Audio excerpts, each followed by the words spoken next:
¿Qué tal? ¿Cómo están? Bienvenidos a Caretas Digital. Estamos estrenando un espacio que esperamos sea bastante informativo, bastante interesante y bastante útil además, que es Caretas Conversa, pero de economía y negocios. Y dijimos, ¿de qué queremos conversar primero sobre economía y negocios? ¿Por qué no comenzamos por nuestro vecindario? Como sabemos, Caretas está plantada en la Plaza de Armas ya desde hace un buen tiempo, desde antes, ¿no? Desde sus años en Camaná ha sido también digamos un personaje, Caretas, característico del centro de Lima, y dijimos, ¿por qué no invitamos al alcalde Jorge Muñoz a conversar precisamente de la recuperación del centro histórico en términos de economía y negocios? Y tuvimos la suerte que nos dijo que sí. Así que, alcalde, usted apadrina este espacio. Gracias qué bueno, por acompañarnos en este balcón histórico de Caretas, donde vemos además, ahorita tenemos la camiseta de la selección en la municipalidad, que me decía ha sido un éxito la convocatoria. Ha sido un éxito, ha sido hecho con los jóvenes, un tema participativo, y hay más de 1000 firmas de aliento en esa camiseta que ha traído también dentro de todo un ámbito o un ambiente muy agradable para poder alentar a nuestra selección. Yo revisaba, me encontré ahora en la oficina esta última carátula que hicimos con usted justo antes de que empiece la pandemia, a principios del 20. Sí. Y claro, parece que hubiera ocurrido hace 10 años. Es correcto. Pero, a ver, desde entonces nosotros hemos tenido la oportunidad de todas maneras de conversar algunas veces. Y más de una vez hemos dicho, a ver, ¿cómo se va a recuperar el centro histórico? Y cómo, a ver, que de esto salga un mejor centro histórico incluso. Hace poco usted hizo un tuit que fue muy comentado, que tuvo reacción incluso por lado del Ministerio del Interior, que fue, oigan, abran la plaza. Sí. Los vecinos de la plaza del centro histórico sabemos el Vía Crucis, que es algunas veces incluso ingresar a la plaza, que está permanentemente enrejada, aprisionada, y esto por supuesto no viene de ahora, viene desde siempre. Hubo una reacción. ¿Cómo avanza eso? ¿Qué posibilidades tenemos finalmente de tener una plaza de armas liberada? Mira, son idas y vueltas, lamentablemente, ¿no? Porque a raíz de que nosotros pusimos el tuit, tanto el Ejecutivo como la Policía Nacional me contactaron para poder buscar soluciones. Estuvo el general Zapata con el alto mando, el general Zapata es el jefe de la región Policial Lima, viendo estas posibilidades, pero ellos tienen una idea de que la plaza se tiene que abrir por horas. De hecho ahora la plaza está cerrada, sí, no hay, solamente dejan circular por las partes laterales, pero si uno va a la plaza en estos momentos, hay un policía o tocando pito o usando un megáfono que no permiten el ingreso. Ayer yo estaba haciendo una inspección muy temprano sobre peatonalización y me encontré que aquí en Huallaga, hacia el final de la catedral, no dejaban a las personas pasar. ¿Qué decía el policía? Que era por orden mía. Y era por orden del Ejecutivo o del Ministerio del Interior con la Policía Nacional. Esto quiere decir que ni siquiera se asume la responsabilidad. No se asume la responsabilidad y, si me permites, tiran la responsabilidad a otra autoridad. Eso no es dable, pues, ¿no? Hay que buscar que se rompa eso, porque todo esto está afectando la economía del entorno, la economía de los cafés, de las tiendas que hay, el propio goce y disfrute de la Plaza Mayor, que es una cosa natural.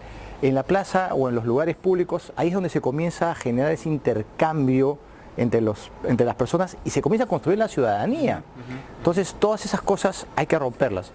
Yo conversaba con un alto mando policial y me decía que es que nosotros tenemos herencias de los españoles con relación a las plazas. Le digo, hay plazas en todas partes del mundo, no solamente en España.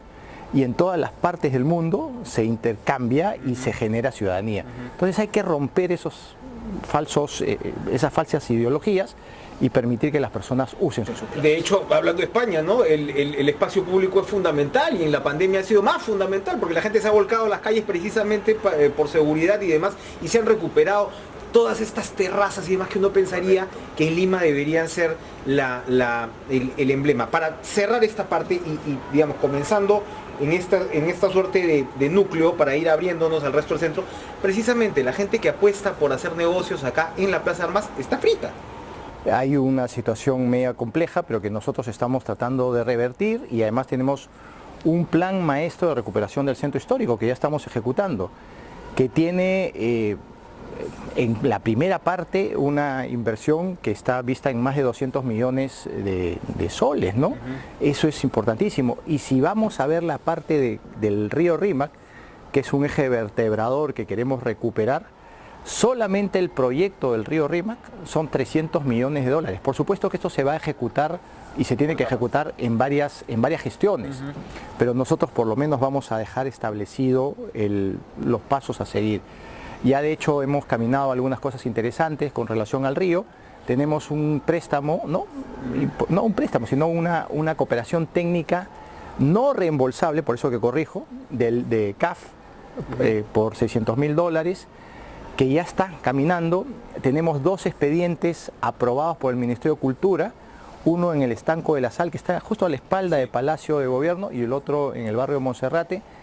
Y la idea es tener intervenciones, más de 50 intervenciones a lo largo del río para poder recuperar el río y darle pues el verdadero dinamismo de eje vertebrador de la ciudad. Fabuloso. Ahora, volviendo al tema de peatonalización, sí se avanzó el asunto de la peatonalización antes de la pandemia, se ha continuado y ahora acaba de comenzar esta semana la segunda etapa. La segunda etapa es correcta. ¿Cuáles son los objetivos de esta peatonalización? Porque esto está muy ligado, por supuesto, a la vida social y comercial y turística. Sin duda. Nosotros lo que tenemos son 41 calles que están definidas, que tienen que ser peatonalizadas. Comenzamos con las 9 primeras y ahora estamos yendo a unas 6-7 más que vienen a continuación, y después vendrá el resto de las calles para irle dando al ciudadano la posibilidad de caminar y de disfrutar, usar los cafés, llegar a las tiendas, tener esa interacción que es muy importante. Y está probado, no es un tema que se nos ha ocurrido sin ningún tipo de balance o de expedientes técnicos. Aquí esto está probado que genera un dinamismo especial, ese turismo urbano. Pero adicionalmente a eso hay otro impacto, hay un impacto de que hay menos contaminación con los vehículos que andaban dando vueltas. Acá en la misma Plaza Mayor, en algún momento los taxis daban vueltas para ver qué pasajeros llevaban, o gente que simplemente venía a dar vueltas, y eso generaba un impacto negativo en cuanto a contaminación sonora también por los claxons y otras cosas, que esta es una ciudad donde realmente la contaminación sonora es muy, muy alta, ¿no? Entonces hay una serie de beneficios que se van a lograr con esta peatonalización y en ese proceso estamos. Ahora, ¿cómo ha avanzado? Porque lo hemos conversado también en su momento, el tema de las terrazas, de que los negocios puedan salir. ¿Cuántos se han podido incorporar a esta figura y cómo está caminando? Y esto va a seguir adelante en los próximos meses, porque claro, parece que la pandemia estamos de salida, pero todavía seguimos en ella. Sí, correcto. Hay una amenaza de entrar a otra ola, ¿no es cierto? Entonces, hay que ser conscientes de que esta pandemia tiene para algún tiempo más, con sus variantes, sin duda. Pero regresando a tu pregunta, efectivamente hay más de 40 locales que ya se han afiliado a hacer terrazas gastronómicas. Esto nació en los momentos más álgidos o más difíciles de la pandemia, cuando las cosas se comenzaban a reabrir de a poquitos. Veíamos pues que muchos de los locales habían sido afectados, habían sido impactados por una economía cerrada, por el no consumo, por el miedo a ir a consumir. Entonces dijimos, ¿por qué no abrimos un poco las cosas, abrimos la mente y generamos un apoyo? Al principio, a los primeros establecimientos, les dimos nosotros sillas, sombrillas, etcétera, para que abran en las calles, y los permisos obviamente, ¿no? Y esto de manera gratuita. Se han ido afiliando, como te digo, hay más de 40 locales, y se han ido afiliando entre locales tradicionales, como puede ser el Cordano, o lo que hay en la Casa del Oidor, que es un entorno muy bonito, o un local, digamos, más moderno como el Starbucks, que está acá en el Jirón de la Unión. Todos estos espacios se han ido... Que es una de las casonas más hermosas igual de Lima, ¿no? Así es, sin duda. Creo que es la Casa Welch. Sin duda que sí, y te das cuenta que ese dinamismo, además, no lo hemos inventado nosotros. En Europa, las terrazas gastronómicas, tú hablabas de España, por ejemplo, yo estuve con Isabel Díaz Ayuso, y ella me decía, la batalla la tenemos que dar en las calles. Y efectivamente, la batalla, la posibilidad de una recuperación económica pasa por las calles. Obviamente que hay otras cosas más que atender, sin duda, ¿no? pero la batalla central para un municipio está en las calles. ¿Cuáles son las principales demandas de los comercios, de los negocios en el centro de Lima?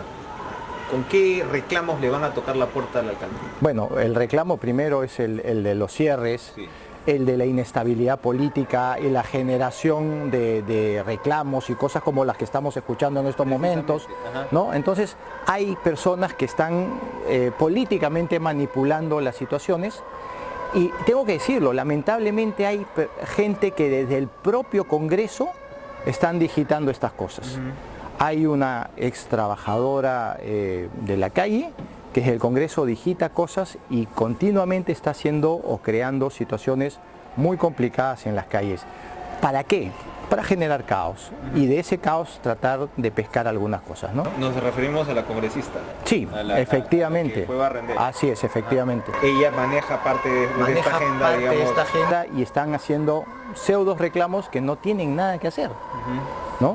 Ahora, esta transformación, digamos, también ha pisado callos. Se ha peleado con la iglesia, la municipalidad por el tema San Francisco Prolima, ¿no? Este tema de las rejas. ¿En qué quedó eso? Yo escuché los argumentos de ambas partes y por supuesto el argumento de Prolima es, mira, esto no es parte del patrimonio de la UNESCO, que sí es el templo, ¿no? Porque entiendo yo las rejas datan del 87 o algo así. En resumen, yo entendí un poco que iba por allí, sí, el tema. ¿Se han podido limar asperezas? ¿Ha habido diálogos al respecto? Mira, yo siempre busco el diálogo, eso es parte de una característica que yo tengo. Hay que buscar a las personas, distintas instituciones, hay que saberlos escuchar. Y hoy, por ejemplo, yo estaba muy temprano en Caraballo y les decía a los ciudadanos de Caraballo, escuchar para transformar, para poder hacer que las cosas se den. Y en el caso, por ejemplo, de la iglesia, esto que tú mencionas, se refiere a un espacio muy acotado, que es la plazuela San Francisco. Nosotros estamos haciendo obras de peatonalización en las dos calles que generan una suerte de vértice a la plazuela San Francisco. Y como parte de lo que se ha planteado por Prolima era ampliar el espacio de tal manera que se usen las dos calles peatonales más la plaza en sí mismo. Esto parece que no les gustó a los frailes franciscanos, creyeron que eso era una propiedad exclusiva, adujeron que esto era un tema de un muro que estaba protegido por instituciones internacionales y la verdad que se les ha demostrado que eso no es así. Inclusive yo le escribí una carta al nuncio apostólico muy clara, donde se le explicaba de manera muy precisa cómo estaban estas cosas, con copia al señor arzobispo para que las cosas se supiesen y se manejasen de la mejor manera, ¿no? Bueno, precisamente el ruido que tenemos que ojalá no llegue, gracias a nuestros modernos equipos, o llegue lo menos posible, debe ser uno de los argumentos que la policía utiliza para cerrar la plaza. Mira, hay una cosa que yo también pienso que hay una... Que es realmente perverso, sí, los que vivimos prácticamente en la plaza más uno dice no hay derecho tampoco, hay derecho a la protesta, pero... Hay una cosa curiosa, Enrique, porque muchas veces cuando yo salgo a decir que la plaza se tiene que abrir, aparecen este tipo de manifestaciones. Yo no sé quién las mueve, pero cada vez que yo salgo a abrir, aparece algo que se mueve ahí. Es muy interesante, ¿no? Eso, es muy interesante efectivamente. Ahora, abriéndonos un poco más ya a Lima, lo que tiene que ver con la recuperación, porque ahorita estamos pasando por una etapa de urgente recuperación, la gente necesita recuperar chamba, recuperar ingresos, aparejarse un poco, han sido años muy muy duros estos. Y usted como alcalde de Lima, ¿cómo ve esas posibilidades de recuperación abriéndose un poquito más allá del centro? Usted nos contaba de Caraballo, ¿cómo se está moviendo la economía en la capital? Mira, con cierta dificultad sin duda, hay indicadores muy claros que te dicen que la inversión privada está parada, que la inversión pública ha caído a niveles que no había caído hace mucho tiempo atrás. Según el ministro de Economía, esto segundo es un hipo temporal, esperemos que así sea. Pero nosotros, por ejemplo, como municipalidad tenemos una serie de actividades, una serie de obras en la zona norte que tú has tocado. Estamos ampliando el metropolitano en 10.2 kilómetros, que es importantísimo para poder dar una conectividad entre Independencia y Caraballo. Estamos hoy, estuvimos trabajando la ampliación de la tercera etapa de la avenida Universitaria, que es una avenida que por años ha estado tirada ahí, y entonces hay un dinamismo especial, hay inversión pública, y eso ayuda a una recuperación, pero acá tiene que haber un tema todavía mucho más macro. ¿Cuál es el tema más macro? La visión del Ejecutivo. Hoy, mientras que estamos hablando, en el Ejecutivo hay una serie de problemas. ¿Cuáles son los problemas que hay? Tienes minas tomadas a nivel nacional. Cuando los precios del cobre, por ejemplo, están muy altos, la producción del cobre ha caído. ¿Por qué? Porque casos como el de Cuajone, la comunidad de Tumilaca ha cortado el agua a Cuajone. Y así como esos tienes otros problemas de esa naturaleza. Pero adicionalmente a eso tienes tú paros a nivel nacional de los transportistas. Un ejemplo, esto de los paros, ¿cómo afecta a la ciudad? El día lunes entraron 10.000 toneladas de alimentos al mercado mayorista de Santa Anita. El día martes entraron un poco más de 3.000 toneladas. El día miércoles, como el que estamos hablando ahora, ha entrado la mitad de eso, 1.500 toneladas. Entonces eso comienza a generar un desabastecimiento, subida de los precios y especulación también, sin duda. Relacionado con la falta de principio de autoridad, ¿no? Definitivamente. Para ir terminando, hoy que estamos hablando este día, como usted señala, el miércoles, Canatura ha hecho una alerta roja con respecto al turismo, ¿no? Y claro, turismo estamos hablando en Perú de muchos puntos. Cusco, para empezar, todo lo que quieras, pero Lima es un punto neurálgico precisamente de este turismo. Y tienen relación con lo que tocábamos al principio de esta recuperación del centro histórico, que está relacionado directamente con esta actividad. ¿Qué está pasando por ahí? ¿Dónde está el déficit para poder de alguna manera impulsar el turismo, comenzando por lo que pasa en Lima, claro está? Mira, es el balance primero de la generación de seguridad, de la posibilidad de que los turistas lleguen tranquilos y un liderazgo muy claro desde el sector, ¿no? Cosa que no se está teniendo. Sabemos que frente a situaciones que se presentan como los retos que estamos pasando de una pandemia, tú tienes que comenzar a mirar las cosas de otra manera. Si hay una restricción en cuanto a la llegada de turistas porque hay miedo, inseguridad, tema de pandemia, lo que fuere, entonces tú tienes que crear otros mecanismos. Hay lo que se denomina el turismo urbano, que las personas vayan, caminen, compren, o incentivos para los nacionales también, para que puedan viajar. Conversaba hace pocos días atrás con un empresario hotelero y me decía que el grueso ahora de sus clientes son nacionales.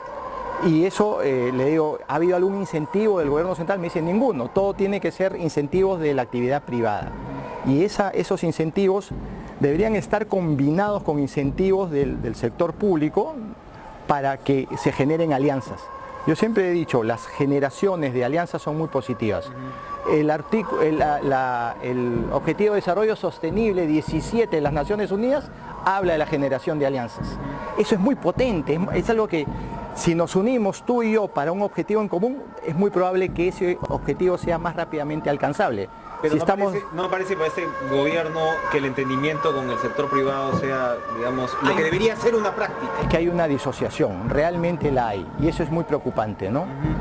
¿Cómo usted, bueno, ya está en su último año de gestión, evidentemente pues una época bastante difícil para todo el mundo, ¿cómo va a dejar la ciudad? ¿Cómo deja la ciudad y cuáles deberían ser las prioridades de su sucesor? Seguramente tendremos tiempo de hablarlo en detalle antes de que deje el cargo, pero ¿cómo ya avisora esto que usted está planteando y lo que se viene por delante para Lima? Mira, una ciudad que encontré, sin duda, en varios aspectos, en lo que yo denomino acciones y las obras. Las acciones son cosas más espirituales, más humanas, cultura, arte, la atención de la salud, la atención de las personas más vulnerables, esos son acciones. Y las obras, obviamente, es el cemento, la obra palpable en sí mismo. Ambas cosas las vamos a dejar mejor que las encontramos y con una característica, sin corrupción.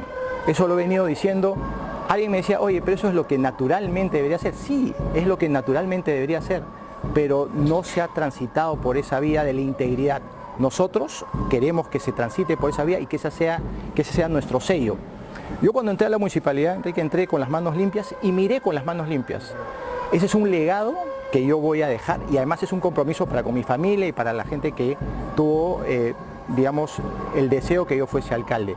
Entonces vamos a trabajar y seguir en esa línea para dejarle lo mejor a los ciudadanos. Otro de los puntos fundamentales, nosotros nos hemos comprometido con los ciudadanos a trabajar directamente con ellos. El eje central de nuestro accionar son las personas, son los seres humanos. Muy bien, muchas gracias. Gracias también a Jorge Muñoz por acompañarnos hasta Barra Brava. Hemos tenido de acompañamiento, pero eso estoy seguro no va a disuadir a la audiencia de visitar uno de los centros históricos más hermosos, si no el más hermoso de América del Sur, y es momento de todas maneras de regresar al centro. Gracias al alcalde de Lima por acompañarnos en esta primera edición de Caretas Conversa de Economía y Negocios, y va a seguir esta emisión con las opiniones, además de algunos comerciantes que precisamente narran su experiencia en su apuesta, ¿no?, por el centro de la ciudad. 2021 a pérdida, recién este año se puede decir que estamos vendiendo entre el 20% más de lo que vendíamos el año pasado, que igual no compensa al primer año que aperturamos en el 2019, ¿no? Personal de fiscalización en los alrededores del damero, como le llaman a este complejo de cuadras. Sin embargo, por ejemplo, yo que personalmente a veces cierro y salgo en la noche, veo comercio informal en todo el interior de la Unión, total abandono en las noches en el pasaje Olaya, que no hay fiscalizadores. Los fines de semana los fiscalizadores se desaparecen, tenemos el problema de gente de mal que ingresa a las terrazas. Llegó la solicitud de ProLima de abrir las terrazas, de que no hayan lunas, de que no hayan rejas y que sea estándar para todos. Estas personas ingresan constantemente a la terraza, obviamente uno no los puede tocar, no les puede inferir a que se retiren, ¿no? Pero tampoco hay fiscalizadores que hagan algo sobre el tema. A lo mucho, si están presentes, toman una foto y lo reportan, pero no hay ninguna acción, porque debido a que estas personas retoman en venir siempre, y ha habido ya clientes afectados que les han robado, clientes afectados que hasta incluso lo han casi agredido, y hemos tenido que pedirle apoyo policial, pero igual el policía no se lo puede llevar porque no hay una denuncia de por medio, ¿no?, a pesar de que está generando un disturbio público. Por ahí pedirían... Ha regresado pues como para empezar de nuevo. Ya por ejemplo, personalmente yo te voy a decir que el negocio pues ya no teníamos nada que vender porque todo se había vencido, todo se había malogrado. Entonces, pero como nosotros somos el apoyo que están haciendo los fiscalizadores, como los apoyos de desarrollo social, desarrollo económico, excelente labor que están realizando porque nos están orientando. Eso para mí es muy bueno porque eso me hace que me supere más, ¿no? Era un 30% que se vendía, eso es todo lo que se vendía. ¿Y eso implica menos trabajo para las personas con las que usted labora? Definitivamente, no se le puede recuperar todo el personal que teníamos, estamos recuperando recién de poco, como según la necesidad, ¿no? Pero si te cierran las puertas, no hay trabajo. ¿Qué hacemos con tanto personal si no hay trabajo? Estudiando para canario o estudiando para ser presos, lleno de rejas, ahuyentan el turismo, ahuyentan a los compradores. Los negocios cada día están peor. Como verá usted, aquí todos los días estamos en este plan. ¿Y qué sucede? Que hay muchos locales que están cerrados y van a seguir cerrando. ¿Por culpa de quién? De las autoridades. ¿Qué culpa tenemos nosotros de la incapacidad de gobernar tanto el gobierno como la municipalidad? Es un 28, por el tema de la vacancia, no llegamos a vender prácticamente nada. Si nosotros hubiésemos sabido eso, inmediatamente le decíamos al personal que no vengan a trabajar. Para multas sin razón, de diferentes cosas. Si es de defensa civil, de seguridad, totalmente de acuerdo que se ejecute. Pero cuando es un tipo de cuestiones que uno quiere poner un letrero para una oferta porque está desesperado, porque poco le falta a uno agarrar de los pelos a los clientes para que entren a comprar, o arrodillarse, por favor, compren. Hemos conversado con el alcalde de Lima, Jorge Muñoz, sobre las estrategias para recuperar el centro histórico, y una de ellas precisamente es abrir la plaza. ¿Cuál es la justificación para no abrir la plaza? Las protestas.